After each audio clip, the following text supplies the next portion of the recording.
હવે પત્રાંક 576 સૌભાગભાઈ ઉપર છે.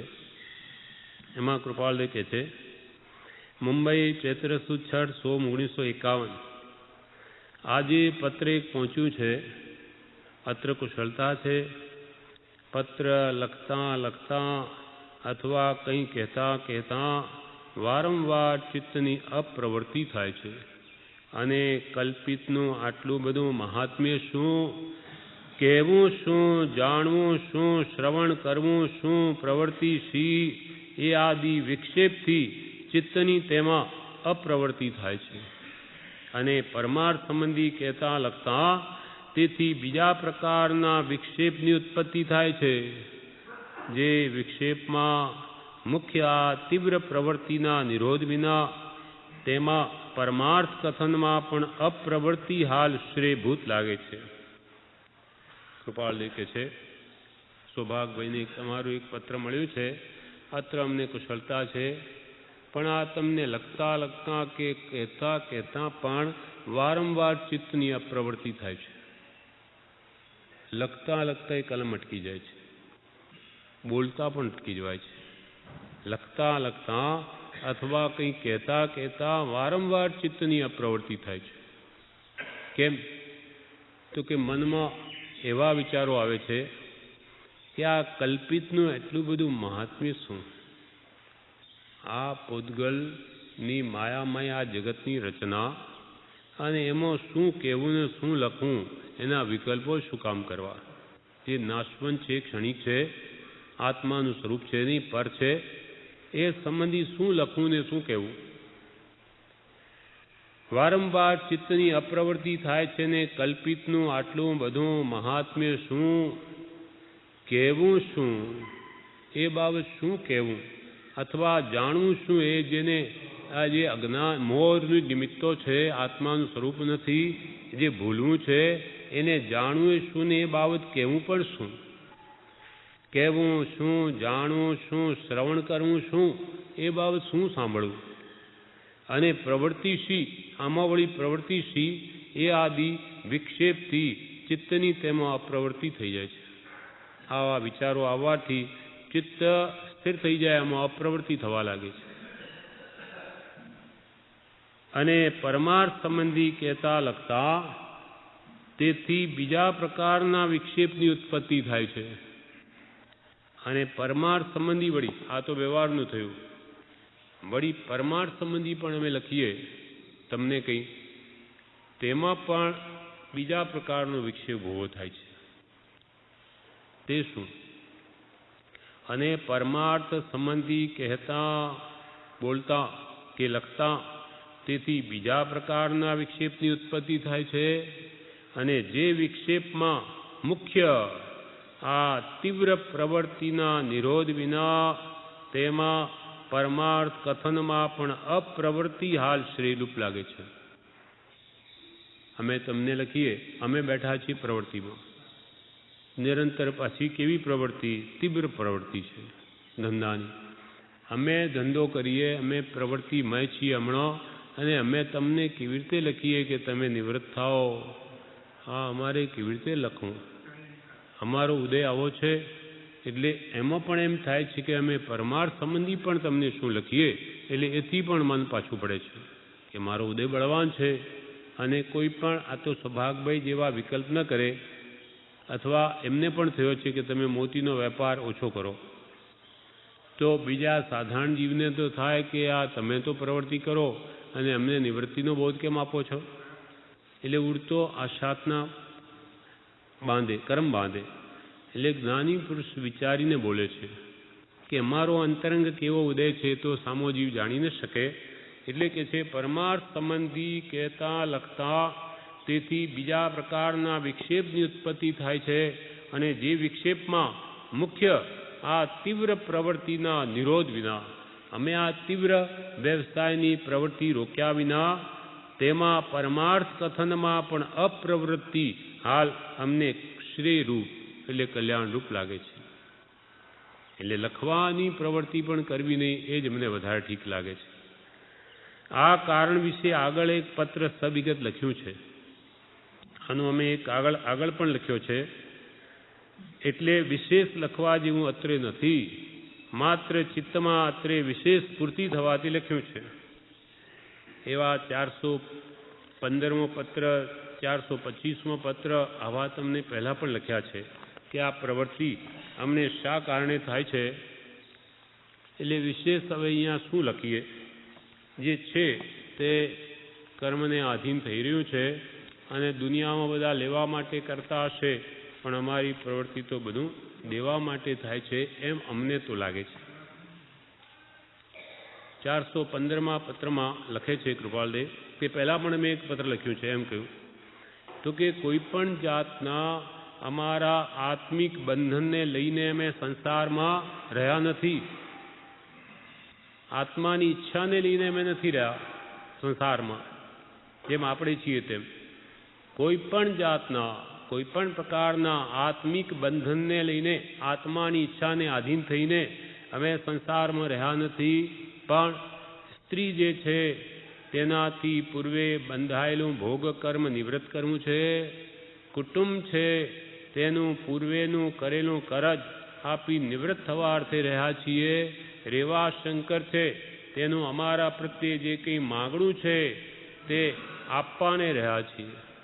તે સિવાયના જે કંઈ પ્રસંગ છે તે તેની અંદર સમાઈ જાય છે. તનને અર્થે, ધનને અર્થે, ભોગને અર્થે, સુખને અર્થે, સ્વાર્થને અર્થે કે કોઈ જાતના આત્મિક બંધનથી અમે સંસારમાં રહ્યા નથી. એ આવો જે અંતરંગ ભેદ, અંતરની દશા, અંતરાત્મા બોલે છે. બહારનું તો આ બધું કે તમે ઘર વ્યવહારમાં બેઠા, કુટુંબ છે, ધંધા વેપારમાં છો, પણ આ અમારો અંતરનો ભેદ, અંતર જુદું છે, બહાર લોકોને જુદું દેખાય છે. આવો જે અંતરંગનો ભેદ તે જે જીવને નિકટપણે મોક્ષ વર્તતો ન હોય તે જીવ કેમ સમજી શકે? જેને મોક્ષતા પ્રગટી ન હોય તે અમારી અંતરાત્મ દશાને કેવી રીતે જાણી શકે? જે આ અંતરનો ભેદ તે જે જીવને નિકટપણે મોક્ષ વર્તતો ન હોય તે જીવ કેમ સમજી શકે? એવા જ પ્રકારનો હા, આપણા પણ કર્મ ઉદયાધીન જ આપણે વર્તીએ છીએ, પણ આપણે જ્ઞાનીમાં ફરક એટલો, ઉદય તો એમની ઉદય ને આપણે ઉદય છે, પણ આપણે રાગદ્વેષ કરીને, મારાપણું કરીને નવા બાંધી લઈએ છીએ. જે પ્રવૃત્તિ કરીએ છીએ તેમાં તાદાત્મ્ય વૃત્તિ કરી લઈએ છીએ. ઘરમાં જ્ઞાની રહે પણ એમને મારાપણું નથી. મિથિલા નગરી બળવા માંડી એટલે ઇન્દ્રે બ્રાહ્મણનું રૂપ કરીને આવે પરીક્ષા કરવા. એ નમી રાજર્ષિને શું બતાવ્યું કે પોતાનો જે રાણીઓ રહે છે મહેલ બળી રહ્યો છે. એટલે કે છે જુઓ આ તમારો આ બધું બળી જાય છે, એટલે આ બધું ઠીકઠાક કરી અને ઓળવીને પછી જજો, દીક્ષા લેજો. તો નમી રાજર્ષિ શું કે મારું કાંઈ બળતું નથી. અંદરથી આ સ્ત્રીઓ મારી કે આ મહેલ મારું છે જ નહીં, મારું કંઈ બળતું જ નથી. એ તો થવા કાળ થઈ રહ્યું છે. એમ એ ઘરમાં રહ્યા છતાં એ અંતરથી અલિપ્ત હોવાથી એ છૂટે છે. અને આપણે તો ગમે એટલા દૂર હોઈએ તો પણ મનમાં રહ્યા કરે કે શું થતું હશે, કુટુંબવાળાની કોઈ તકલીફ તો નહીં હોય. એ મોહ આપણને સતાવે, એની આસક્તિ છે માટે આપણે બંધાઈએ છીએ. ક્રિયા એકની એક હોય, જ્ઞાનીઓ જમે પણ એને કંઈ ખારું ખાટું મીઠું જે આવે તે પેટ ભરી લે, જ્યારે આપણને નહીં ચાલે. આપણે તો કંઈ પણ થોડું મીઠું ઓછું પડે, શું શાકમાં ધ્યાન નથી રાખતા, શું આવું બનાવ્યું છે? કેમ કે આપણે આસક્તિ જ ખાવામાં લોલુપતા, એટલે આપણને એ ચાલે નહીં. એ જ આસક્તિ કે રાગ છે એને લઈને આપણે બંધાઈએ છીએ.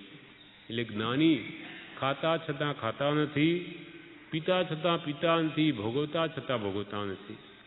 એમને તો છૂટું છૂટુંના ભણકારા ક્યારે આ અમારો ઉદય પતે અને એક સમય પણ યા નહીં રહીએ, પતે તો શીઘ્ર નીકળી જઈએ,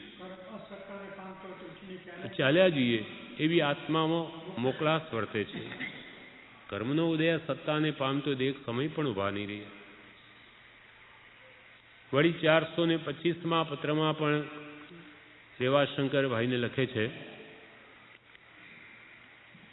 ઉપાધિ વેદવા માટે જોઈતું કઠિનપણું મારામાં નથી. પરમાર્થનું દુઃખ મટ્યા છતાં સાંસારિક દુઃખ રહ્યા કરે છે. ઉપાધિથી અત્યંત નિવૃત્તિની ઈચ્છા રહ્યા કરે છે. ના 425માં કહ્યું ને કે ઉપાધિ વેઠવા માટે કઠિનપણું ભલે મારામાં નથી, એટલે ઉપાધિથી અત્યંત નિવૃત્તિની ઈચ્છા રહ્યા કરે છે.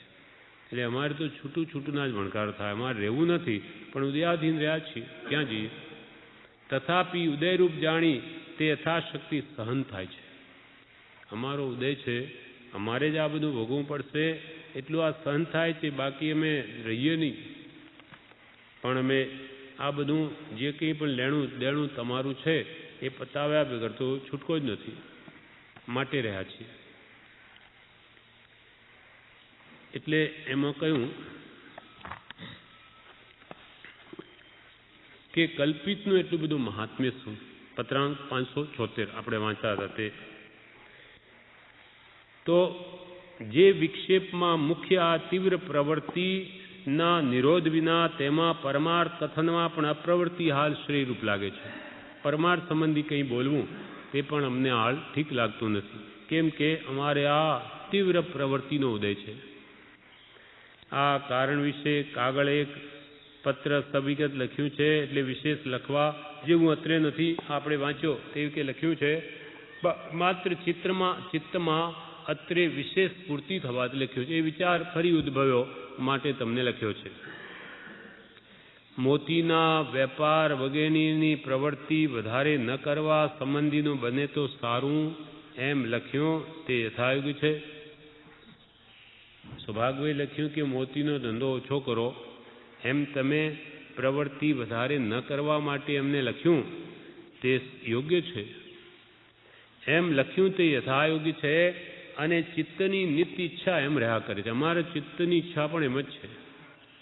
મારે કંઈ આ કોઈ પૈસા જોઈએ છે કે ઇન્દ્રિય સુખ જોઈએ એવો કોઈ પણ આશય નથી, કોઈ સુખની ઈચ્છા નથી, પૈસાની પણ ઈચ્છા નથી, પણ આ પ્રવૃત્તિ થઈ રહી છે એ પણ નિશ્ચિત છે. અને ચિત્તની નિત્ય ઈચ્છા એમ રહ્યા કરે છે. લોભ હેતુથી તે પ્રવૃત્તિ થાય છે કે કેમ? અમે પૈસા મેળવવાના લોભથી આ પ્રવૃત્તિ કરીએ છીએ કે કેમ? લોભ હેતુથી તે પ્રવૃત્તિ થાય છે કે કેમ એમ વિચારતા લોભનું નિદાન જણાતું નથી. લોભનું અમને કોઈ કારણ જણાતું નથી. વિષયાદિની ઈચ્છાએ પ્રવૃત્તિ થાય છે એમ પણ જણાતું નથી કે 5 ઇંચના વિષય ભોગો અમે ભોગવી શકીએ એના માટે અમે પૈસા ભેગા કરીએ જ નહીં, એ પણ જાંચ કર્યું, કાંઈ કારણ નથી. તો કે લોભ કશાય છે? તો કે એ પણ નથી. એમ વિચારતા લોભનું નિદાન લોભનું જણાતું નથી. વિષયાદિની ઈચ્છાએ પ્રવૃત્તિ થાય છે એમ પણ જણાતું નથી. તથાપી પ્રવૃત્તિ થાય છે એમાં સંદેહ નથી. આ પ્રવૃત્તિ તો છતાં થાય છે, તો પછી કયા કારણે થાય છે? તો કે એ મારું મન જાણે છે, અમારો પ્રબળ પૂર્વનો ઉદય છે, તેને લઈને આ કરવું પડે છે. અને વળી કહ્યું અંતરનો ભાવ. જગત કંઈ લેવાને માટે પ્રવૃત્તિ કરે છે, આ પ્રવૃત્તિ દેવાને માટે થતી હશે એમ લાગે છે. જગતવાસી જીવો મેળવવા માટે પ્રયાસ કરે છે, જ્યારે અમારી આ પ્રવૃત્તિ તો દેવા માટે થતી હશે એમ અમને તો સ્પષ્ટ જણાય છે. જગત લેવા માટે પ્રવૃત્તિ કરે છે, આ પ્રવૃત્તિ અમારી દેવાને માટે થતી હશે એમ લાગે છે. અત્રે એ લાગે છે, અમને જે લાગે છે તે યથાર્થ હશે કે કેમ, તે માટે વિચારવાન પુરુષ જે કહે તે પ્રમાણ છે એ જ વિનંતી. અમને તેમ લાગે છે કે અમારી પ્રવૃત્તિ દેવા માટે થતી હશે, છતાં પણ યથાર્થ તો જે હશે તે કોઈ વિચારવાન પુરુષ કહે તે પ્રમાણ છે. હા, આપના જેવા. અર્થાત પોતે નિર્મળ આત્મા છે, જેવું થઈ રહ્યું છે તે કહે છે. અમને લોભ નથી, વિષયો માટે પ્રવૃત્તિ નથી, પણ પ્રબળ ઉદયને લઈને આ થઈ રહ્યું છે, એનો અર્થ કે એવો કર્મનો ઉદય છે. લીખી રાયચંદના પ્રણામ. આ પત્ર પૂરો થયો. એનું વિવેચન પણ છે.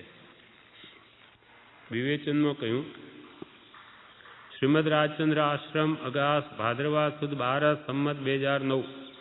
પૂજ્યશ્રી કહે, કૃપાળુદેવનું ચિત્ત જગતની વસ્તુઓમાં પ્રવેશ કરતું નથી. જગતમાં બેઠા લેણ દેણ કરવી પડે છે, પણ ચિત્ત એટલે મન, ભાવમન આત્મા પોતે તેમાં લાગતો નથી, તાદાત્મ્ય વૃત્તિ થતી નથી, બધું ઉપલકી ક્રિયા થાય છે. કૃપાળુદેવનું ચિત્ત જગતની વસ્તુઓમાં પ્રવેશ કરતું નથી.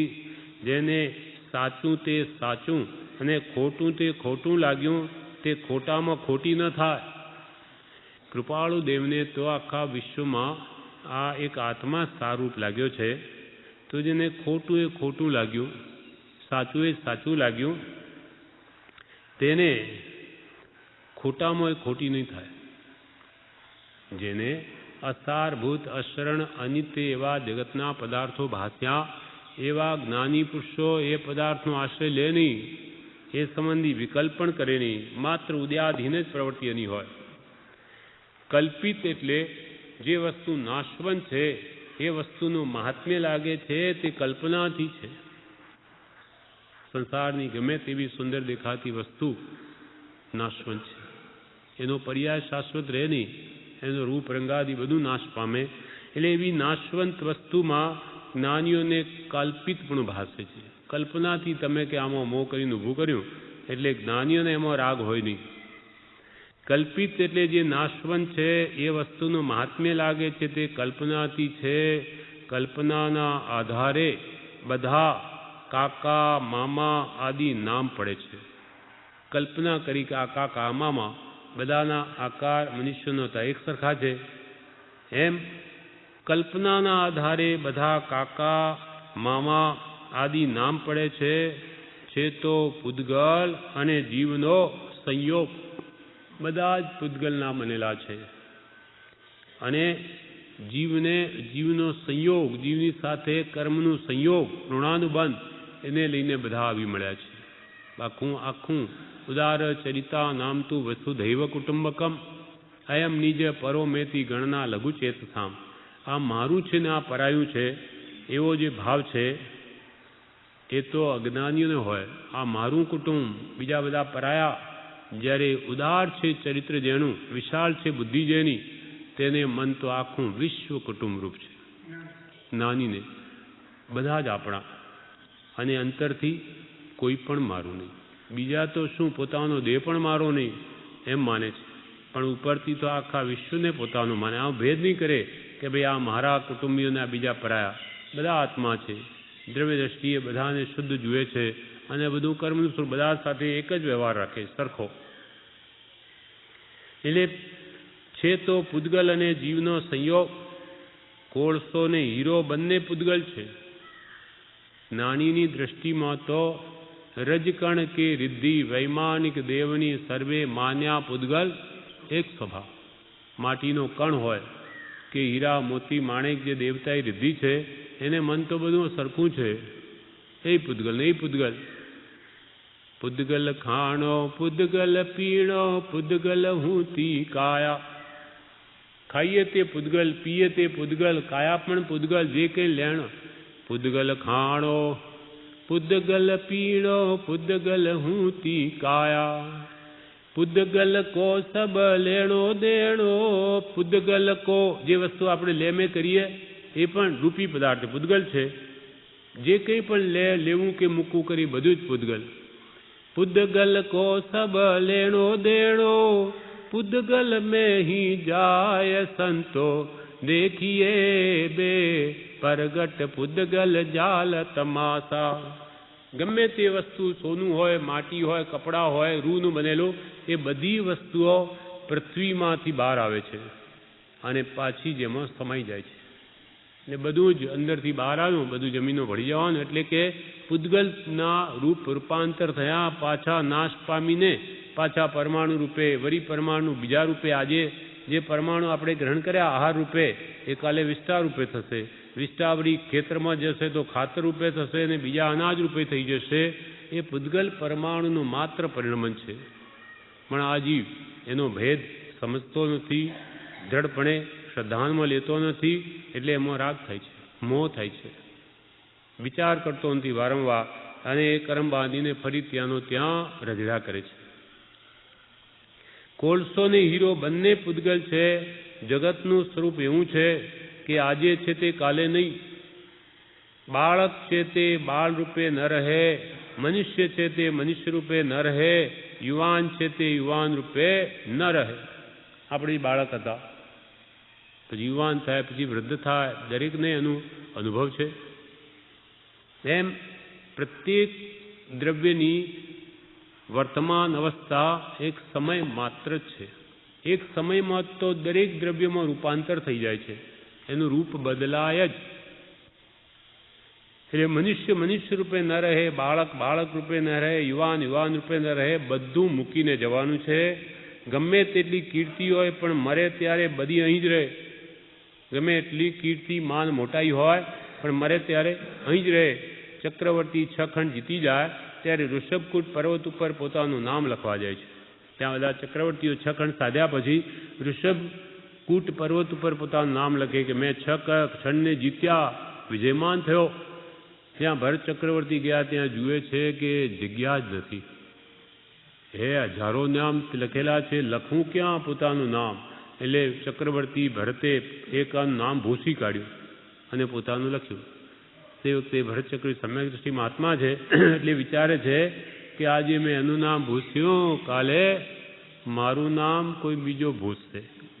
એટલે કે નામ કંઈ શાશ્વત નથી. ચક્રવર્તીઓને નામ શાશ્વત નહીં રહ્યા, તો આપણા શું રહેવાના? એટલે કે છે કીર્તિ એ પણ આ દેહ પૂરતી છે, પછી બધું અહીંયા જ પડ્યું રહેશે.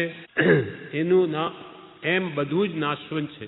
એ જીવને તો જગતની કલ્પિત વસ્તુને જાણવી છે, સાંભળવી છે. એને તો મોહ કલ્પિત વસ્તુમાં છે, તેમાં એને આનંદ આવે છે. ખાવું પીવું એ તો જીવ અનાદિથી કરતો આવ્યો છે. કલ્પિતની પ્રવૃત્તિમાં ખોટી થવું એ શું કામનું છે? ગમે એટલા આ ભૌતિક પદાર્થો, ધન કે 5 ઇન્દ્રિયના વિષયો, સાધનો, એ બધા કલ્પનાથી ઊભા કરેલા. આ મને સુખરૂપ છે, તો એ બધા સાધનોમાં ખોટી થવું એ શું કામનું છે? આત્માને હિતરૂપ છે. કલ્પિતની પ્રવૃત્તિમાં ખોટી થવું એ શું કામનું છે? જગતના જીવોને મહાત્મ્ય લાગ્યું છે, તે જ્ઞાનીને મટી ગયું છે. જગતમાં 2 વસ્તુ છે, જડ અને ચેતન. જગતની બધી વસ્તુઓ નાશવંત છે, ઘડીકમાં છે ને ઘડીકમાં નહીં. વાદળાની પેઠે કર્મ બધા ફરતા છે, તેમાં શું જોવા ખોટી થવું? વ્યવહારની પ્રવૃત્તિમાં ચિત્ત ચોંટતું નથી ને પ્રવૃત્તિમાં રહી પરમાર્થ સંબંધી વાત ન કરવી, એમ એમનો વિચાર છે. કૃપાલ કે પોતે અમે પ્રવૃત્તિમાં રહીએ અને પરમાર્થ સંબંધી વાત કરીએ એમને શોભતું નથી, પણ ઉપયોગ બીજામાં હોય તે વખતે એવી પરમાર્થની વાત કરવી તે અમને કૃત્રિમ જેવી લાગે છે. પ્રારબ્ધનો ઉદય વેપાર આદિ છે તે રોક્યો નથી, ત્યાં સુધી પરમાર્થ સંબંધી કંઈ કહેવું નથી. વ્યવહારની વાતો બધી કલ્પિત લાગે છે, પરમાર્થની વાત સારી લાગે છે, પણ જ્યાં સુધી વેપાર આદિની પ્રવૃત્તિ છે ત્યાં સુધી એવી વાત કરવી યોગ્ય નથી લાગતી. અમે જ્યાં સુધી વેપારમાં છીએ ત્યાં સુધી પરમાર્થની વાત કરવી અમને યોગ્ય નથી લાગતી. વિક્ષેપના કારણો દૂર તો કરવા છે, પણ જેમ જેમ હડસેલીએ તેમ તેમ વધે છે. હા, જેમાં જેમાં તે હડસેલીએ તેમ વધે, પણ ન ઘટે એક રંચરે. જેમ જેમ એ દૂર કરવા છીએ તેમ તેમ આ ઉપાધિ વધે છે. ગઈ સાલ કરતાં આ વખતે મોતીનો વેપાર બમણો થયો છે. તેમાં લોભનું કારણ જણાતું નથી. પૈસા મળશે તો સુખી થઈશું એમ પણ જણાતું નથી. વિષય કશાયને પોષવા કરીએ છીએ એવું તપાસતા પણ જણાતું નથી. પણ પ્રારબ્ધને લઈને પ્રવૃત્તિ થાય છે. જગતને લઉં એમ થાય છે, પણ અમને મૂકું એમ થાય છે. આ તો અંતરનો ભેદ છે, કોણ સમજી શકે? જગતના જીવો લેવા માટે કરે છે, અમારે તો બધું પૂરું દેણું પતાવવું છે. પહેલા જગતને લઉં એમ થાય છે અને અમને મૂકું એમ થાય છે.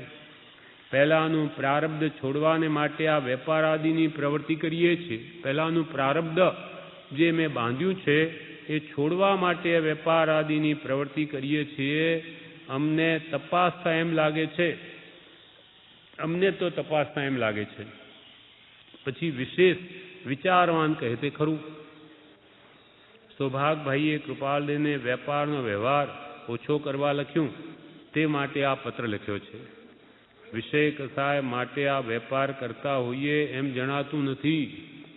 બધું કલ્પિત લાગે છે, એવું જ છે, કલ્પિત જેવું જ છે. જેને આ ભૌતિક પદાર્થો માત્ર કલ્પનાથી ઊભા કરેલા લાગે અને કલ્પનાને લઈને આમાં સુખબુદ્ધિ જીવોને થઈ, જ્ઞાનીઓને સુખબુદ્ધિ છે નહીં. માટે કૃપાલ કે વિષય કસાય માટે અમે આ વેપાર કરતા હોઈએ એમ જણાતું નથી અમને તો. કેમ કે અમને તો બધું કલ્પિત લાગે છે, એટલે એના પ્રત્યે અમને રાગ થતો નથી. અને કલ્પિત લાગે છે ને એવું જ છે, કલ્પિત જેવું જ છે. અને કૃપાળદેવને તો એના જ્ઞાનમાં બધું કેવી રીતે આ કર્મો નિવારવા બધું સ્પષ્ટ છે. જેમ કે પછી પણ આ દેણદારી રેવાશંકરભાઈની પતાવી છે, પૂર્વની જે કંઈ પણ લેણ દેણ. એટલે એમને જ્યારે છૂટા પડ્યા ભાગીદારીમાંથી ત્યારે 50,000 રૂપિયા કૃપાળદેવે જતા કર્યા રેવાશંકરભાઈને માટે. એટલે એમને સંતોષ થયો, એટલે એમને પણ સંતોષ કરી દીધો. પછી બીજા જે પૈસા 80,000 કે 84,000 જે કંઈ પણ આવ્યા, હા એ 84,000 એ પણ એમને પોતાના ભાઈના ખાતે જમા કરાવ્યા, નાના ભાઈના. પણ પોતાના પુત્ર છગનભાઈના નામે નહીં. એના જ્ઞાનમાં બધું સ્પષ્ટ છે કે છગનભાઈનું આયુષ્ય એટલું લાંબુ છે નહીં. એટલે 19 વર્ષની ઉંમરમાં જે ચાલ્યા ગયા. તેમ એક માસિક પત્ર હતું. તે કૃપાલના દીકરી જવલબેન કહે છે કે હું 6 વર્ષની હતી ત્યારે એનું લવાજમ કૃપાળદેવે મારા નામે ભર્યું. 6 વર્ષની હું.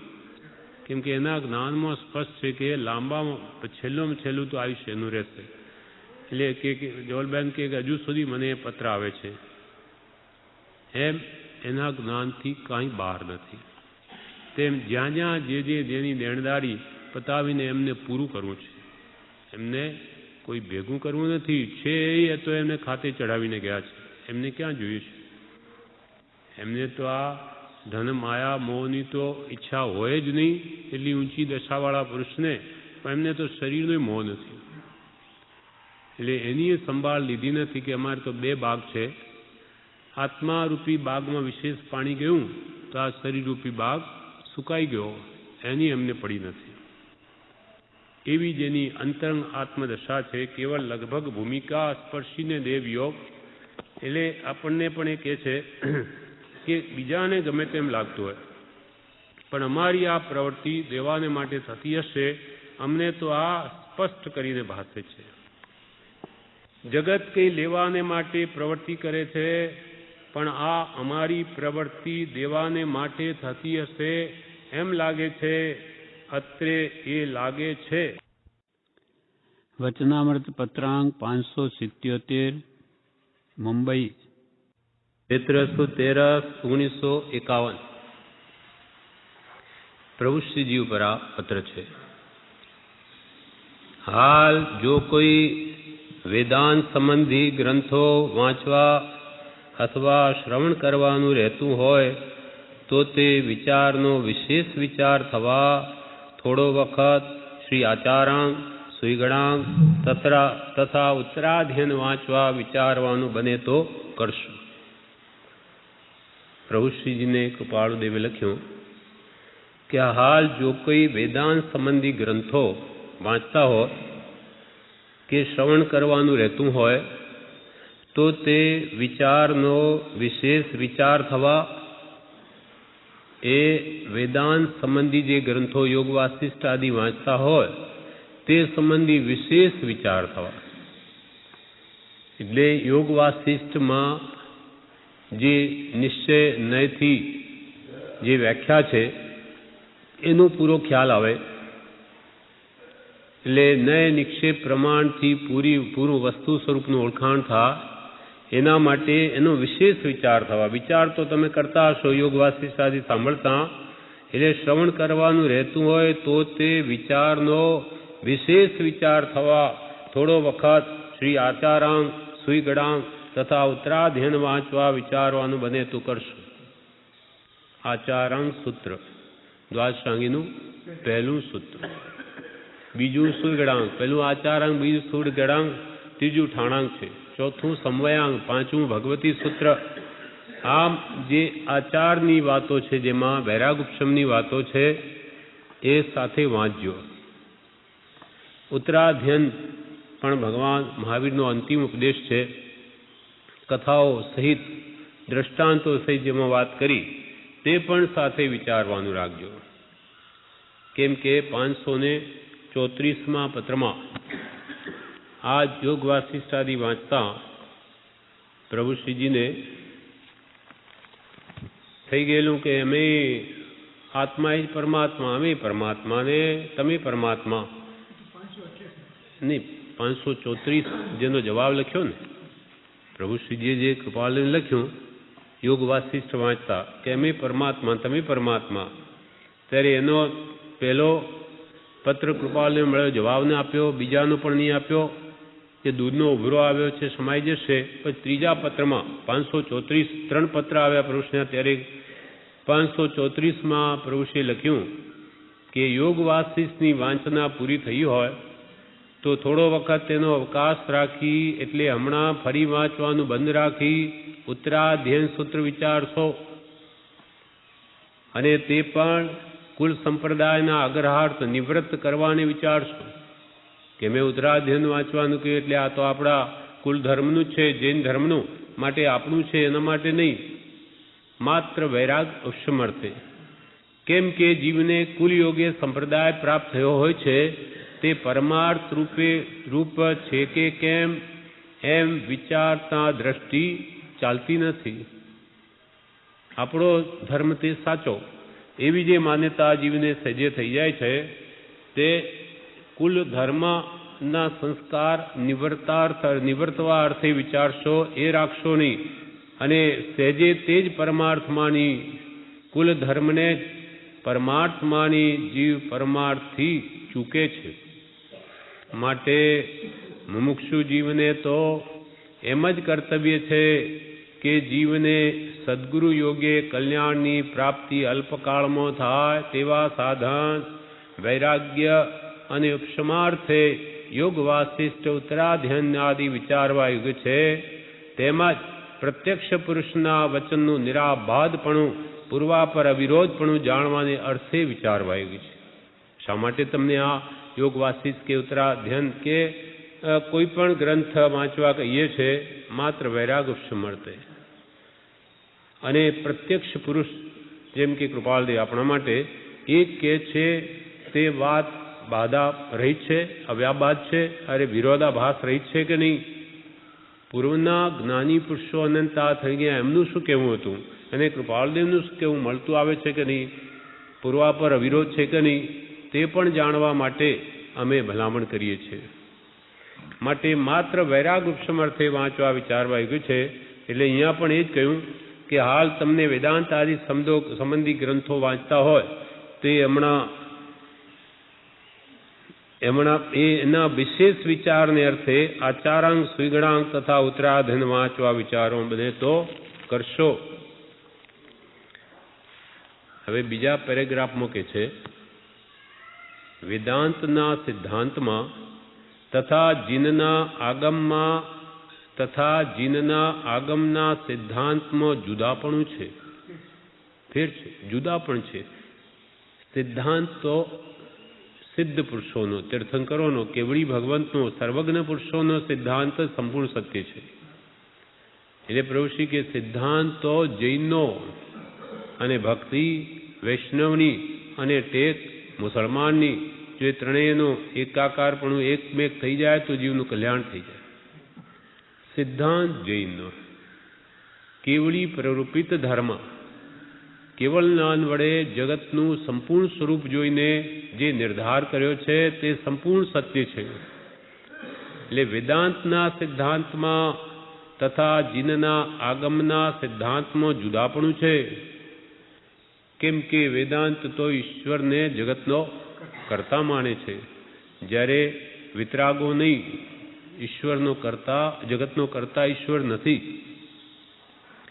વેદાંતના સિદ્ધાંતમાં તથા જીનના આગમના સિદ્ધાંતમાં જુદાપણું છે. વેદાંત તો એક જ ઈશ્વર માને, બધા એના અંશ છે, જ્યારે જૈન તો પ્રત્યેક જીવનું અસ્તિત્વ ભિન્ન માને છે. વેદાંતના સિદ્ધાંતમાં અને જીનના આગમના સિદ્ધાંતમાં જુદાપણું છે, તો પણ જીનના આગમ વિશેષ વિચારવાનું સ્થળ જાણી, જીનેશ્વર ભગવંતના આગમ તેને વિશેષ વિચારનું સ્થળ જાણી, તેને વિશેષ વિચારવા લાયક જાણી વેદાંતનું પૃથક્કરણ થવા. એટલે વેદાંતની વાત કયા નહીંથી ઠીક છે. એક અપેક્ષાએ વેદાંત જે કે એ પણ સત્ય છે, પણ બીજી અપેક્ષાએ મિથ્યા પણ ઠરે છે. એકાંતે લે તો બધું જ મિથ્યા છે. એને વેદાંતનું પૃથક્કરણ થવા એ કઈ અપેક્ષા એની વાત યોગ્ય છે, તે થવા આગમ વાંચવા વિચારવા યોગ્ય છે. વેદાંતમાં કહેલો સિદ્ધાંત માન્ય ન કરતા ભગવાન તીર્થંકરોએ એ વાતને કઈ અપેક્ષાએ કહી છે, કયા નહીંથી કહી છે, નિશ્ચય નહીંથી કહી, વ્યવહાર નહીંથી કહી છે, તે ધ્યાનમાં લઈને પછી જ નિર્ણય કરવા યોગ્ય છે. આ પ્રમાણે આટલો જ સંક્ષેપમાં પત્ર છે, એનું વિવેચન નથી. એટલે વેદાંતના ગ્રંથો વાંચો તે વૈરાગ માટે. સિદ્ધાંતો ભગવાન તીર્થંકરોનો જ ગ્રહણ કરવા યોગ્ય છે. તેમાં તમને જુદાપણું ભાસશે જ્યારે વેદાંતનું એકાંતે નિરૂપણ છે, જ્યારે ભગવાન તીર્થંકરોએ તો સ્યાદવાદથી સર્વ પદાર્થનું યથાર્થ સ્વરૂપ જણાવ્યું છે. કેમ કે પ્રત્યેક દ્રવ્યમાં અનંત ગુણધર્મ છે. તે એક સામટા કહી શકાય નહીં. વાણી તો ન્યાયાત્મક છે, એક જ નય વાણીમાં આવે. એટલે ભગવાનને બધી અપેક્ષાથી વાત કહી, તે પ્રમાણે વેદાંતનો સિદ્ધાંત પણ સમજ્યો. આ પ્રમાણે આ પત્ર પૂરો થયો. હવે આગળનો પત્ર 578, નામ નથી કોના પર છે. એમાં કૃપાલદેવે કહ્યું, મુંબઈ ચૈત્ર સુદ 14 શનિ 1951. મુંબઈમાં નાણાં ભીડ વિશેષ છે. સટ્ટાવાળાઓને ઘણું નુકસાન ગયું છે. સટ્ટાવાળાઓને ઘણું નુકસાન ગયું છે. તમને સૌને ભલામણ છે કે સટ્ટા જેવે રસ્તે ન ચડાય તેનું પૂરતું ધ્યાન રાખશો. માતુશ્રી તથા પિતાશ્રીને પાય લાગણ. રાયચંદના યથા યોગ્ય. કૃપાલદેવે કહ્યું કે મુંબઈમાં નાણાં ભીડ હાલમાં ઘણી છે ને સટ્ટાવાળાઓને ઘણું જ નુકસાન થયું છે. માટે તમે સૌને આ ભલામણ છે કે સટ્ટા જેવે રસ્તે ન ચડાય એવું પૂરું ધ્યાન રાખજો અને માતુશ્રી અને પિતાશ્રીને પાય લાગણા કહેજો. એમ લાગે કદાચ એમના ભાઈ મનસુખભાઈ ત્યાં હોય મવાણિયા, એમને કહ્યું કે આ રીતે મુંબઈમાં થયું છે. આવા રસ્તે કોઈ કાળે પણ ચઢવા જેવું નથી. સટ્ટા માટે બ્રહ્મચારીજીએ 2 પત્રોમાં સટ્ટા વિશેની વાત કરી છે. પત્ર સુધામાં પત્ર 526માં જણાવે છે કે તમે સટ્ટાની બાધાની માંગણી કરી છે. કોઈ મુક્ષે બ્રહ્મચારીને લખ્યું કે મારે સટ્ટાની બાધા લેવી છે, સટ્ટા નહીં કરવાની. તમે સટ્ટાની બાધાની માંગણી કરી છે તે વાંચી પ્રસન્નતા થઈ છે જી. જોકે 7 વ્યસનમાં જ એક રીતે તેની બાધા તો આવી જાય છે. આપણે જુગારની બાધા લઈએ છીએ, તેમાં સટ્ટાની બાધા આવી જાય છે. છતાં તમારા મનમાં એમ રહે છે કે તેની બાધા નથી લીધી અને હવેથી લેવી છે, તો તે પણ યોગ્ય છે જી. પણ પરમ કૃપાળુ દેવની સાક્ષીએ જે કોઈ નિયમ રાખીએ તે પ્રાણ જાય પણ ત્યાગ કરવા યોગ્ય નથી જ, એવી તૈયારી થઈ લેવા યોગ્ય છે જી. બાધા લેવા તમે તૈયાર થાઓ અને કાલે લલચાઈને ફરી સટ્ટા કરવા બેસો, એમ થવું ન જોઈએ. એટલે જે તમે નિયમ કરો, કૃપાળુદેવની સાક્ષીએ એ પ્રાણ જાય તો પણ એને ત્યાગવું નહીં, એવો દ્રઢ નિશ્ચય તમારા હૃદયમાં હોય તો જ એ પ્રતિજ્ઞા લેવી યોગ્ય છે. વ્યવહારમાં કોઈની સાથે બોલીથી બંધાઈ ગયા અને પછી ઘણું નુકસાન થતું હોય તો પણ આબરૂની ખાતર બોધેલો સજ્જનો પાળે છે. કોઈ પણ વાતચીત આપણે વ્યવહારમાં પણ વેપારમાં થઈ ગઈ હોય તો આપણે પછી ઘણું મોટું નુકસાન જતું હોય તો સજ્જન એ વાતથી ફરે નહીં. તો જેને આધારે આપણે મોક્ષ મેળવવો છે એવા પરમ કૃપાળુ દેવની સાક્ષીએ કોઈ નિયમ લઈએ તો તેની આજ્ઞા રૂપ તે બાધા શીર્ષા વંદગણી પાછું પગલું ભરવાનો વિચાર જીવન પર્યંત કરવો ઘટતો નથી. એક સામાન્ય લૌકિક વ્યવહારમાં પણ આપણે વચન પાળીએ છીએ, આપેલું વચન છોડતા નથી. જેમ કે રામાયણમાં કહ્યું કે પ્રાણ જાય પર વચનન જાય, વચન આપ્યું સજ્જનો પાળે ગમે એટલું નુકસાન થાય. તો પછી પરમ કૃપાળુ દેવની સાક્ષીએ આપણે કોઈ નિયમ લઈએ એને વચન આપીએ કે હવે હું આજીવન કેટલા વર્ષ સુધી આ પ્રમાણે નિયમ પાળીશ અને એને શીર્ષાવંત ગણીને આપણે એ નિયમ ધારણ કરીએ છીએ અને પછી પાછું પગલું ભરવાનો કે છે જીવન પર્યંત પણ વિચાર કરવો ઘટતો નથી. એકવાર નિયમ લઈ લીધો આજીવન તો એમાં પાછું પગલું ભરવું નહીં. અને એવી દ્રઢતા હાલ આપણામાં ન લાગતી હોય તો 6 માસ 12 માસ કરી જોવું કે મન દ્રઢ રહે છે કે નહીં. જો તમને મન પર પૂરી ખાતરી રહેતી નહીં હોય દ્રઢતા, તો 6 માસ એવો નિયમ લઈને જોઈ લો. નિયમ ન લીધો હોય છતાં મનમાં નિયમ લીધો છે એમ વિચારી એકાદ વર્ષ પોતાની દ્રઢતાની ખાતરી કરી જોઈ, પછી નિયમ લેવાનો વિચાર રાખવો હોય તો તે પણ સુવિચાર છે. કે કોણ જાણે પછી મારું મન ઢીલું પડી જાય તો 12 મહિના નિયમ લઈને જુઓ, 6-12 મહિના પછી લાગે તમને કે દ્રઢતા રહી શકે એમ છે તો પછી લેજો. એ પણ વિચાર કે ખોટો નથી. પણ જો અંતરથી આત્મા બળપૂર્વક નિર્ણય જણાવે તો હાલ પણ પરમ કૃપાળુ દેવના ચિત્રપટ આગળ તમે જણાવ્યું છે તેમ સટ્ટાનો ત્યાગ કરવાનો નિયમ લઈ લેવામાં પ્રતિબંધ નથી. તમને લાગે કે મારે તો હવે કોઈ કાળે મારું મન દ્રઢતા છે ને હું આવા સટ્ટાના માર્ગે કોઈ કાળે જવું જ નહીં, દ્રઢ નિશ્ચય તો હમણાં લેવામાં પણ બાદ નથી. પણ કંઈ પણ મનમાં કચાશ હોય, દ્રઢતા નહીં હોય તો 6-12 મહિના જાણે નિયમ લઈ લીધો છે એમ મનમાં દ્રઢ કરીને એ આજ્ઞા પાળવી, પછી લો તો પણ બાધા નથી. પણ ટૂંકામાં કે નિયમ લેવા પછી એનો ભંગ તો ન થવો જોઈએ, નહીં તો એ મહાદોષનું કારણ છે. નાનીઓ આપણને કહેતા નથી કે તમે નિયમ લો. આપણે આપણા આત્માના માટે નાની પુરુષની આજ્ઞા લેવા પાળવાનો નિયમ કરીને પછી એને ગમે તે મૂકી દઈએ એ મહાદોષ છે. રાજાની આજ્ઞા તોડીએ તો એ પણ આપણને સજા કરે, જેલમાં નાખી દે તો આ તો 3 લોકનો નાથ છે. આવા પુરુષની આજ્ઞાને સામાન્ય ગણીને ગમે તે મૂકી દેવી એ મહાદોષનું કારણ છે.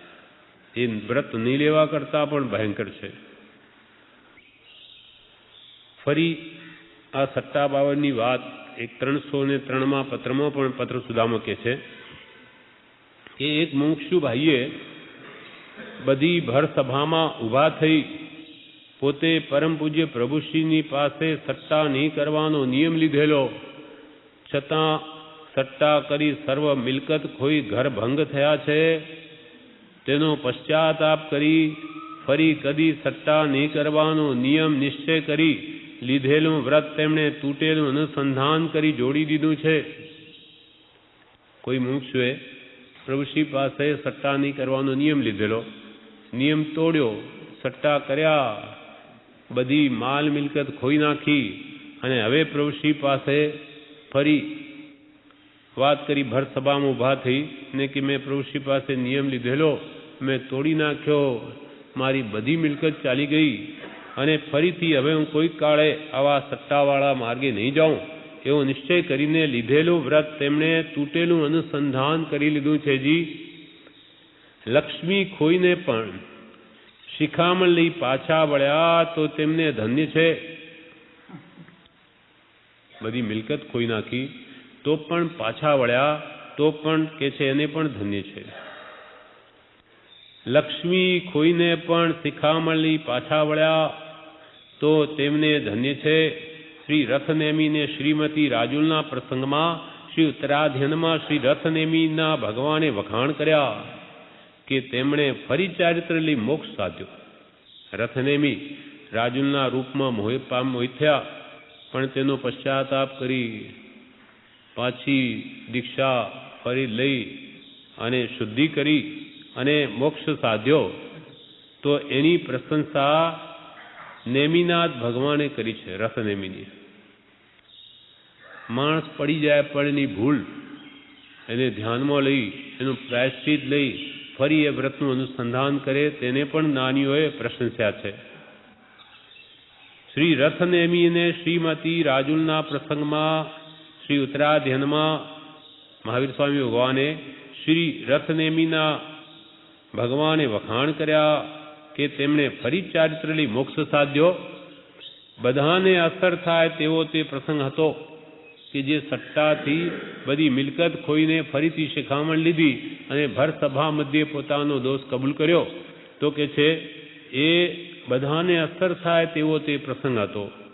તે સહજ જાણવા અને શિખામણ લેવા જણાવ્યો છે. જી હાર્યો જુગારી બમણું રમે એમ લોકોમાં કહેવાય. લોકોમાં તો એમ કહેવત છે કે જેમ હારે તેમ વધારે રમે, તો આ વખતે હમણાં એથી બમણા આવી જશે. હાર્યો જુગારી બમણું રમે એમ લોકોમાં કહેવાય છે, તેમ આ જીવ અનાદિકાળથી જન્મ મરણની બાજી રમતો આવ્યો છે. ઘણી ખોટ ગઈ, પામર થઈ ગયો છે, કર્મનો ગુલામ બની ગયો છે, તો પણ તે બાજી ફેંકી દઈ હવે નથી રમવી તેમાં અભાગ્યો જીવ નિશ્ચય કરતો નથી. આપણે અનાદિકાળથી આ જન્મ મરણની બાજી રમ્યા કરીએ છીએ, છતાં પણ કે ભાઈ હું પામર થઈ ગયો, અનંત દુઃખ પામ્યો, હવે કર્મનો ગુલામ બની ગયો, હવે એને મૂકી દો, એમ થતું નથી. તો પણ તે બાજી ફેંકી દે, હવે નથી રમવી, હવે આ જન્મ મરણ નથી કરવા, એમાં આ ભાગ્યો જીવ નિશ્ચય કરતો નથી. ભવે ખેદ પ્રાણી દયા ત્યાં આત્માર્થી વાસ એમ આત્માર્થીના લક્ષણમાં કહ્યું છે. છતાં હજી આ જીવને ભવનો ખેદ પ્રગટતો નથી. પણ કે એમને ખોટ ખાઈને પણ શિખામણ લીધી તે પણ ધન્ય છે. એમ અહીંયા કહે છે કે સટ્ટાવાળાઓને ઘણું નુકસાન થયું છે. તમને સૌને ભલામણ છે કે સટ્ટા જેવે રસ્તે ન ચડાય તેનું પૂરતું ધ્યાન રાખશો. વગર મહેનતે લાખોપતિ કરોડપતિ બની જવું છે. કરોડપતિ તો બને કે ન બને, પણ ક વગરના રોડપતિ બની જાય. એટલે જે હોય તે પણ જતું રહે. માટે આપણા પ્રારબ્ધનો જે હોય પુરુષાર્થ કરીને જ મેળવવાની ભાવના રાખવી.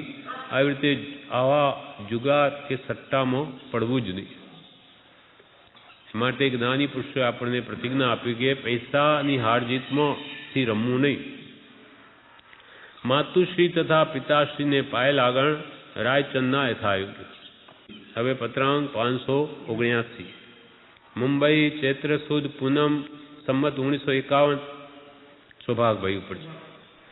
પરમ સ્નેહી શ્રી સૌભાગ પ્રત્યે શ્રી સાયલા. મોરબીથી લખેલો કાગળ એક પહોંચ્યો છે. રવિવારે અત્રેથી એક પત્તું મોરબી લખ્યું છે, તે તમને સાયલે મળ્યું હશે. મોરબી દુકાન છે સૌભાગભાઈની, એટલે અમે તમારા કાગળનો જવાબ મોરબી લખ્યો છે, એ મોરબીથી તમને કોઈ મારફતે સાયલે કાગળ અમારો મળ્યો હશે. શ્રી ડુંગર સાથે આ તરફ આવવાનો વિચાર રાખ્યો છે. તે વિચાર પ્રમાણે આવવામાં શ્રી ડુંગરે પણ કંઈ વિક્ષેપ ન કરવો યોગ્ય છે. તમે કે બે જણાએ સૌભાગભાઈ ડુંગરસિંહભાઈએ મુંબઈ આવવાનો સમાગમ અર્થે વિચાર રાખ્યો છે, તો તેમાં ડુંગરસિંહભાઈએ કંઈ વિક્ષેપ ન કરવો યોગ્ય છે. વિવેચનમાં કહે છે બ્રહ્મચારી કે હવે ત્યાં મુંબઈમાં આપણે જઈએ ત્યાં નાના નાના ઘર હોય, આ વળી સાંકડામાં ક્યાં આપણે સાંકડા ઊભી કરીએ, એના કરતો મુંબઈ જઈને શું કરવું છે એવો કોઈ પણ તમે લૌકિક વિચાર કરશોમાં એમ ડુંગરસિંહભાઈને કહે છે કે એ પ્રમાણે મુંબઈ આવવામાં શ્રી ડુંગરે પણ કંઈ વિક્ષેપ ન કરવો યોગ્ય છે, કેમ કે અત્રે મને વિશેષ ઉપાધિ હાલ તરફ નહીં રહે એવું સંભવે છે. હાલમાં મને વિશેષ ઉપાધિ નહીં રહે એવો અવસર છે. દિવસ તથા રાતનો ઘણો ભાગ નિવૃત્તિમાં ગાળવો હોય તો મારાથી તેમ બની શકવા હાલ સંભવ છે. તમે બે જણા જો અહીંયા આવો તો રાત અને દિવસ આપણે ખૂબ સત્સંગ સમાગમ કરીએ એવો અહીંયા મને અવકાશ છે. હવે આગળના પેરેગ્રાફમાં કહે છે, પરમ પુરુષની આજ્ઞાના નિર્વાહને અર્થે તથા ઘણા જીવોના હિતને માટે થઈ આજીવિકાદી સંબંધી તમે કંઈ લખો છો અથવા પૂછો છો તેમાં મૌન જેવી રીતે વર્તવું થાય છે તે સ્થળે બીજો કંઈ હેતુ નથી. ફરીથી સૌભાગ્યને કેટલી વાર લખ્યું છે, ફરી પાછા જે સંસ્કાર એ ભાવો ફરી ઉગે છે, ફરી આજીવિકાની વાત.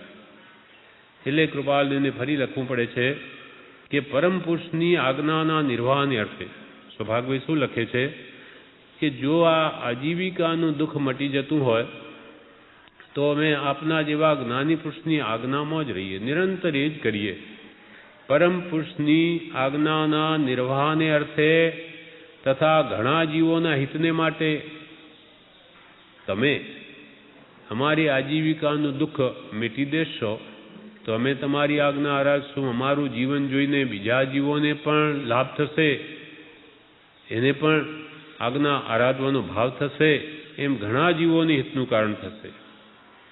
પરમ પુરુષની આજ્ઞાના નિર્વાહને અર્થે તથા ઘણા જીવોના હિતને માટે થઈ આજીવિકાદી સંબંધી તમે કંઈ લખો છો અથવા પૂછો છો તેમાં મૌન જેવી રીતે વર્તવું થાય છે. તેમાં મૌન કંઈ અમે જવાબ આપવા ઈચ્છતા નથી. કેટલી વાર તમને કહ્યું છે છતાં ફરી ફરી એ જ ભાવો સ્ફુરે છે, એટલે મૌન તરીકે વર્તીએ છીએ. તે સ્થળે બીજો કોઈ હેતુ નથી. અમે મૌનપણું એ આ વિષયમાં શા માટે ધારણ કર્યું છે એમાં બીજો કોઈ હેતુ નથી, એમાં તમારા અને અમારું કલ્યાણ છે. જેવા કર્મના ઉદય આવે તેને સમતાય વેદો આવી માંગણી કરોમાં કે આ દુઃખ નાશ પામે એમ ચિંતવો નહીં. તે સ્થળે બીજો કંઈ હેતુ નથી, જેથી મારા તેવા મૌનપણા માટે ચિત્તમાં અવિક્ષેપતા રાખશો કે ભાઈ તમે તો કંઈ જવાબ નથી આપતા આ બાબતમાં, એવું અમારું જે મૌનપણું છે એ તમારા ચિત્તમાં અવિક્ષેપ રાખશો. અને અત્યંત પ્રયોજન વિના અથવા મારી ઈચ્છા જાણ્યા વિના તે પ્રકાર મારા પ્રત્યે લખવાનું કે પૂછવાનું ન બને તો સારું. ખૂબ અત્યંત આ પ્રયોજન એવું કંઈ આવી જાય અથવા એમાં પણ અમારી ઈચ્છા જાણ્યા વિના અમારા પ્રત્યે આવું આજીવિકા સંબંધી લખવાનું કે પૂછવાનું પણ નહીં રાખો તો સારું. પૂછોય નહીં, લખોય નહીં, પૂછો પણ નહીં. કેમ કે તમારે અને મારે એવી દશાએ વર્તવું વિશેષ જરૂરનું છે. કૃપાલદેવ પત્રમાં લખ્યું છે કે તમે ને અમે લૌકિક ભાવે વર્તશું ત્યારે અલૌકિક ભાવે કોણ વર્તશે? જ્ઞાનીને જ્ઞાનીના આશ્રિત બે મોક્ષ માર્ગમાં છે અને અમે જ્ઞાનીપુર જેવા તમે અમારા ખરા આશ્રિત બન્યા અને તમે આખો દિવસ આજીવિકાની જ વાત કર્યા કરો, એ દુઃખ નિવારો ત્યારે પછી એ મુમુક્ષુતા કેવી રીતે ટકશે? એટલે તમે ને અમે કે જેને મોક્ષ જોઈએ છે એવી આ લૌકિક પદાર્થની ઈચ્છા રાખીશું તો કલ્યાણ કેવી રીતે સંભવશે? અથવા કેમ કે તમારે અને મારે એવી દશાએ વર્તવું વિશેષ જરૂરનું છે, કેમ કે આપણે મોક્ષ જોઈએ છે, સંસાર ભ્રમણ નથી જોઈતું, અને તે આજીવિકાદી કારણથી તમારે વિશેષ ભયાકુળ થવું તે પણ યોગ્ય નથી. આ પશુ પંખીઓને પણ પેટ ભરવાનું આજીવિકાનું મળી રહે તો તમને નહીં મળી રહે? શું કામ એટલો ભય રાખો છો? અને તમારા કુટુંબીઓ પણ એના પુણ્ય પ્રમાણે એમને મળશે. તમે ઘણું બધું આપી જશો પણ એમના પુણ્યમાં નહીં હશે તો નહીં ટકે. અને તમે કંઈ આપી નહીં જાઓ પણ એ બધા પુણ્યશાળી હશે તો કોઈ પણ નિમિત્તે મળી આવશે. તમે શું કામ એમની ચિંતા કરો છો? એટલે કોઈ કવિએ કહ્યું કે પૂત સપૂત તો ક્યું ધન સંચે અને પૂત કપૂત તો ક્યું ધન સંચે. તારો પુત્ર જો સપૂત છે તો પુણ્યશાળી છે. પુણ્યશાળી છે તો બાપ કહીને આપે તો એને મળી જશે. અને કપૂત જ છે તો ગમે એટલું આપી જાય તો એને બુદ્ધિ કર્માનુસારિણી, કર્મને અનુસાર એને બુદ્ધિ સૂઝે છે. એટલે એવું વિપરીત સૂઝશે કે એવા ધંધા કંઈ કરશે આડાવડા કે બધું જ ખોઈ બેસશે, કાં વ્યસનોમાં પડી જશે. એટલે તારું આપેલું બધું નાશ થઈ જશે. એટલે દરેક જીવ પોતપોતાના પુણ્ય પાપના આધારે જીવે છે. પણ બાપને એમ રહે કે નહીં મારા પુત્રની હું સંભાળ કરું અથવા એને આખી જિંદગી કંઈ આંચ ના આવે. પણ એના પાપના ઉદય હોય તો બાપ રોકી ન શકે. માટે કહ્યું છે કે પૂત સપૂત તો ક્યું ધન સંચે અને પૂત કપૂત તો ક્યું ધન સંચે. તું તારું કર. તારો મનુષ્ય ભવનો અમૂલ્ય સમય આ માત્ર આજીવિકા કે આરંપરિકના કાર્યોમાં વ્યતીત થઈ જાય છે અને 18 પાપસ્થાન સેવાય છે. જીવ બંધાય છે સમય સમય, એમાં સમયગાળમાં હવે બધું મૂકી દે અને તારા આત્માનું હિત કરી લે. એટલે કહ્યું અથવા જેથી આજીવિકાદિ કારણથી તમારે વિશેષ ભયાકુળ થવું તે પણ યોગ્ય નથી. કે શું થશે? આજીવિકાનું સાધન નહીં હશે તો એથી વિશેષ ભયાકુળ થવું પણ યોગ્ય નથી. મારા પરની કૃપાથી આટલી વાત ચિત્તમાં તમે દ્રઢ કરો. મારા પર કૃપા કરી જાણીશ, તમે આ વાત દ્રઢ કરો મનમાં. મારા પરની કૃપાથી આટલી વાત ચિત્તમાં તમે દ્રઢ કરો તો બની શકે તેવી છે. બાકી કોઈ રીતે ક્યારે પણ ભિન્ન ભાવની બુદ્ધિથી મૌનપણું ધારણ કરવું મને સૂજે એમ સંભવતું નથી. તમે બીજી કોઈ રીતે માનશો નહીં. અમે તમારા પ્રત્યે આવો બીજો કોઈ ભિન્નભાવ રાખીશું નહીં કે અમારા મનમાં બીજું ને અમે કહીએ કંઈ ત્રીજું, એવું નથી. ભિન્નભાવ બીજો કોઈ નથી. એમાં તમારા આત્માનું કલ્યાણ છે એ પ્રકારે જ અમે કહીએ છીએ. બાકી કોઈ રીતે ક્યારે પણ ભિન્ન ભાવની બુદ્ધિથી મૌનપણું ધારણ કરવું મને સૂજે એમ સંભવતું નથી. કોઈ બીજો ભાવ મનમાં રાખી અને અમે કે આજીવિકા સંબંધી તમને કંઈ માર્ગદર્શન આપતા નથી એવો બીજો ભાવ સૂજે એમ સંભવતું નથી. એવો નિશ્ચય રાખજો.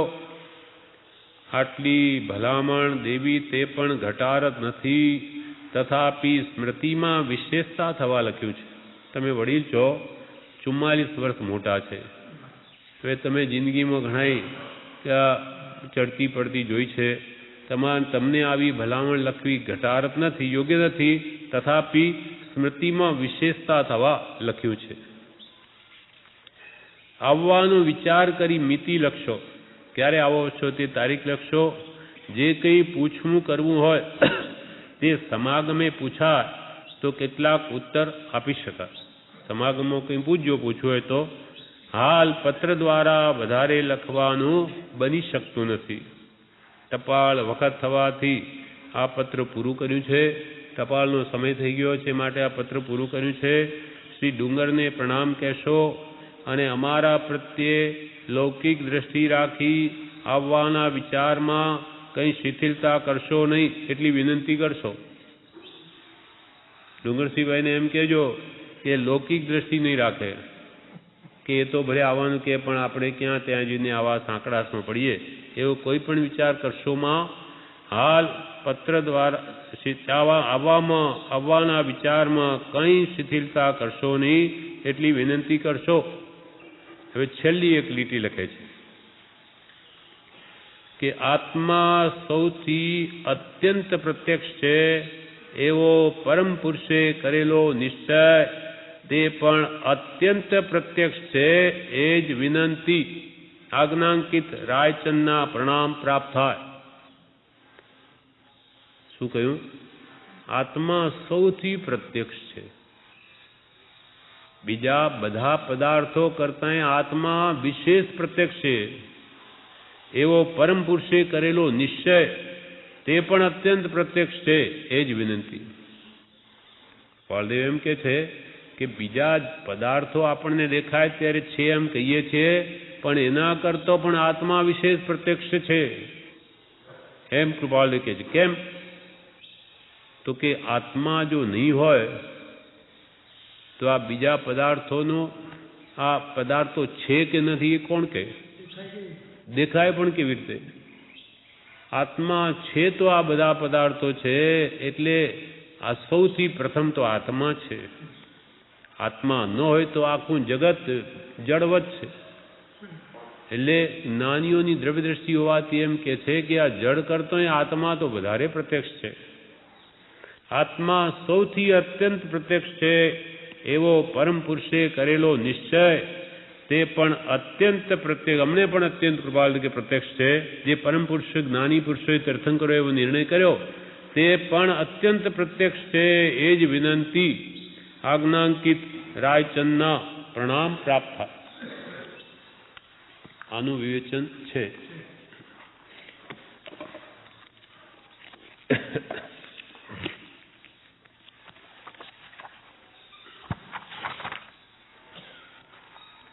પાંચસો 79.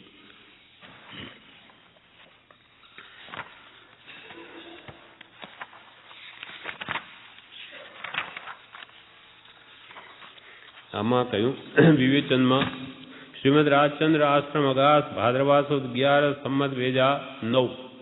પૂજ્યશ્રી કહે કૃપાળુદેવ સૌભાગભાઈને લખે છે કે તમને ઊંઘ ન આવતી હોય તો હું તમારી સાથે રાત દિવસ બેસું એવો હમણાં અવકાશ છે.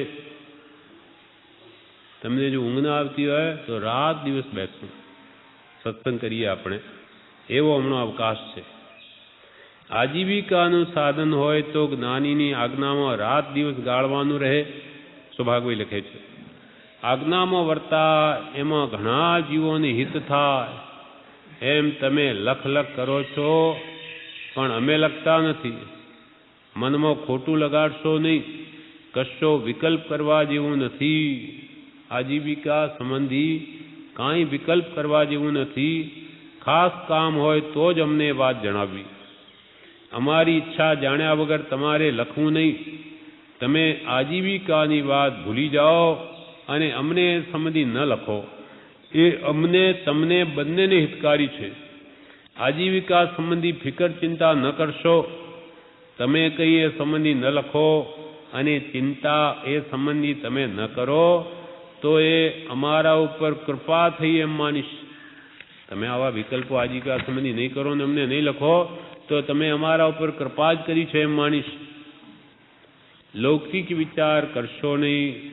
સત્સંગ અર્થે જ આવવું છે. કૃપાળુદેવ ડુંગરસિંહને લખે છે કે ત્યાં મુંબઈમાં સાંકડા ઘર હોય ત્યાં આપણે જઈને ક્યાં ભીડ કરી. એવા લૌકિક વિચાર અહીં આવવામાં ન કરશો. એક સત્સંગને અર્થે આવવું છે એ જ વિચાર રાખશો. મુંબઈ આવવું છે, સત્સંગને માટે આવવું છે, એ જ વિચાર રાખશો. બીજા વિચાર ભૂલી જજો. આત્મા સૌથી અત્યંત પ્રત્યક્ષ છે. બીજી રૂપી વસ્તુઓ દેખાય છે તે સાક્ષી પૂરે છે કે આત્મા છે તો દેખાય છે. બીજી વસ્તુ એની સાક્ષી પૂરે કે આત્મા છે તો આ બધું દેખાય, નહીં તો ક્યાંથી દેખાય. આ વસ્તુઓ પણ એ દ્રઢ કરી આપે છે કે અમને આ જાણનાર છે કોઈ પદાર્થ. અમે વસ્તુ છીએ એ કોણે જાણ્યું? આત્માએ. એટલે આત્મા સૌથી પહેલો છે. બીજી વસ્તુઓ દેખાય છે તે સાક્ષી પૂરે છે કે આત્મા છે તો દેખાય છે. પછી પત્રાંક આ પૂરો થયો. હવે પત્રાંક 580 મુંબઈ આ અંબાલાલભાઈ ઉપર છે. મુંબઈ ચૈત્રવદ 5 રવિ 1951. કેટલાક વિચારો જણાવવાની ઈચ્છા રહ્યા કરતા છતાં કોઈ પણ ઉદય પ્રતિબંધથી તેમ થઈ શકતા કેટલોક વખત વ્યતીત થયા કરે છે. કે કેટલાક વિચારો હૃદયમાં ઉઠે છે એ જણાવવાની કૃપાલક ઈચ્છા પણ છે, પણ એવો કોઈ ઉદય પ્રતિબંધ છે કે તેને લઈને એ વિચારો લખી શકાતા નથી. કેટલાક વિચારો જણાવવાની ઈચ્છા રહ્યા કરતા છતાં પણ કોઈ ઉદય પ્રતિબંધથી તેમ થઈ શકતા, એટલે કે એ વિચારો લખતા કેટલોક વખત વ્યતીત થયા કરે છે. આજે લખીશું, કાલે લખીશું, પણ આત્માકાર વૃત્તિ એવી રહે છે કે લખવાનું મન જ થતું નથી. જેથી વિનંતી છે કે તમે જે કંઈ પણ પ્રસંગોપાત પૂછવા અથવા લખવા ઈચ્છા કરતા હો તો તેમ કરવામાં મારા તરફનો પ્રતિબંધ નથી. અમે કાગળ લખીએ કે નહીં લખીએ અમારા ઉદયાધીન છે, છતાં પ્રસંગોપાત તમારે કંઈ પૂછવું હોય કે કંઈ લખવું હોય અમને તો તમે ખુશીથી લખજો, અમારા તરફનો કોઈ તમને પ્રતિબંધ નથી. એમ સમજી લખવા અથવા પૂછવામાં અટકશો નહીં, એ જ વિનંતી આ સ્વપ્રણામ. માટે અમારા તરફથી અમે જવાબ આપીએ કે નહીં આપીએ અમારું તો ઉદયાધીન વર્તન છે, પણ તમારે કંઈ પૂછવું હોય લખવું હોય તો અમને ખુશીથી લખજો, પૂછજો, એમાં અમારા તરફથી કોઈ પ્રતિબંધ નથી. એમ સમજી લખવા તથા પૂછવામાં અટકશો નહીં, એ જ વિનંતી આ સ્વપ્રણામ.